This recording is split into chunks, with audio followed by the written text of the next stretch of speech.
So what's going to happen is that we've asked the chosen shortlisted authors to read a very short extract from their books, and we'll do it in alphabetical order. So the first to read is Will Buckingham.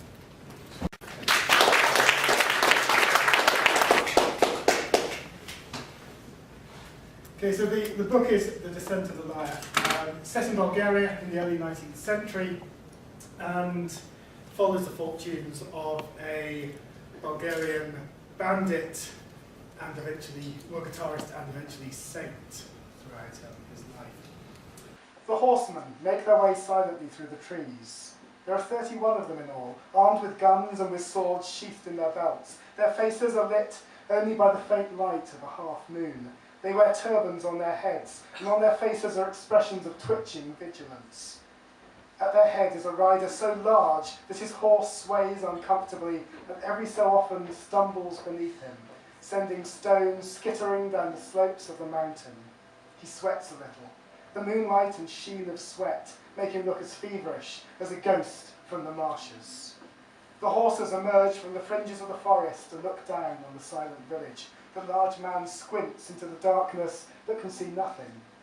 Then he notices a ribbon of smoke that blots out the stars. There, in the heart of the village, the girl is sleeping.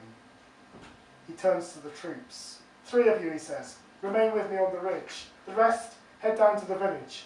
Bring her back to me. They mount the ridge of the hill, the dark forest behind them. The village waits as if it knows what is coming. Then the raiding party, 27 well-armed men, spur their horses and clatter down the hill, sending small avalanches of stone and mud before them. The fat man, he is the son of the Pasha and has seen the girl many times, coming and going from the well, adjusts his weight in the saddle.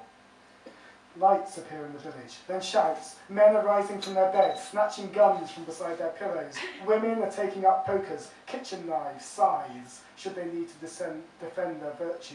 Dogs, waking from dreams in which they finally meet those rivals from across the valley who always bark last, leap to their feet, draw back their lips, snarling and yelping.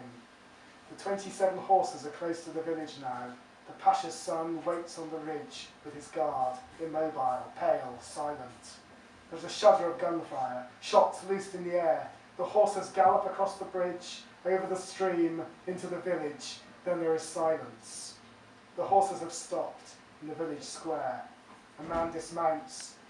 He walks slowly to the door of a house, and there, outside the door, he waits. From inside, he can hear the voices of women. I wish to harm nobody, he calls. We have come only for the bride.